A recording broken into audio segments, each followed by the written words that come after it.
नमस्कार दोस्तों, आपके माता पिता, गुरुदेव, भगवान और इष्ट देव सभी को मेरा प्रणाम।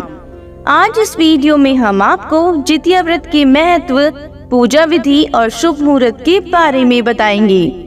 हिंदू धर्म में संतान प्राप्ति और उनकी मंगल कामना के लिए कई व्रत और पर्व के बारे में बताया गया है। इनमें से एक जीवित पुत्री का व्रत भी है। कई जगहों पर इसे जितिया व्रत भी कहते हैं। हिंदू पंचांग के अनुसार हर साल अश्विन माह के कृष्ण पक्ष की अष्टमी को जितिया व्रत किया जाता है। चलिए जानते हैं जितिया व्रत के महत्व के बारे में।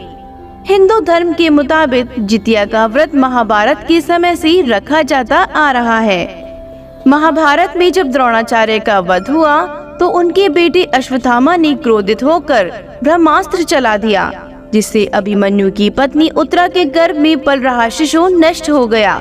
इसके बाद श्री कृष्ण ने शिशु को फिर जीवित किया। इस वजह से इसका नाम जीवित पुत्रिका रखा गया। तब से ही महिलाएं अपने बच्चे की दीर्घायु के लिए और संतान प्राप्ति के लिए ये व्रत रखने लगी।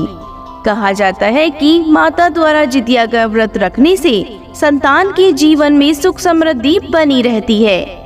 चलिए अब आपको जितिया व्रत के शुभ मुहूर्त के बारे में बताते हैं। इस साल जितिया व्रत 6 अक्टूबर 2023 दिन शुक्रवार को पड़ रहा है।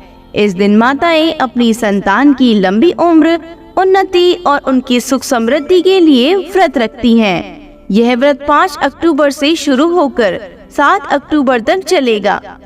5 अक्टूबर को नहाना खाना किया जाएगा। 6 अक्टूबर को निर्जला व्रत रखा जाएगा। इसके बाद 7 अक्टूबर को इसका पारण किया जाएगा।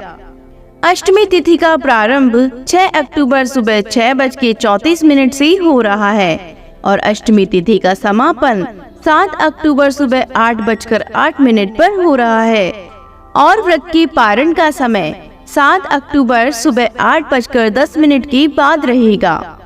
चलिए अब आपको जितिया व्रत की पूजा विधि के बारे में बताते हैं। जितिया व्रत के पहले दिन महिलाएं सुबह सूर्योदय से पहले उठकर स्नान आदि के बाद पूजा करें। इसके बाद महिलाएं भोजन ग्रहण करती हैं। इसके बाद पूरे दिन वो कुछ नहीं खाती। दूसरे दिन सुबह स्नान के बाद महिलाएं अपने पूजा पाठ करती हैं और फिर पूरा दिन निर्जला व्रत रखती हैं। इस व्रत का पारण तीसरे दिन किया जाता है। पारण से पहले महिलाएं सूर्य को अर्घ देती हैं। तीसरे दिन झोर भात, मरुआ की रोटी और नौनी का साग खाया जाता है। अष्टमी के दिन प्रदोष काल में महिलाएं जीमूत वाहन की पूजा करती हैं। पूजा के बाद जीवित पुत्रिका व्रत की कथा सुनी जाती है।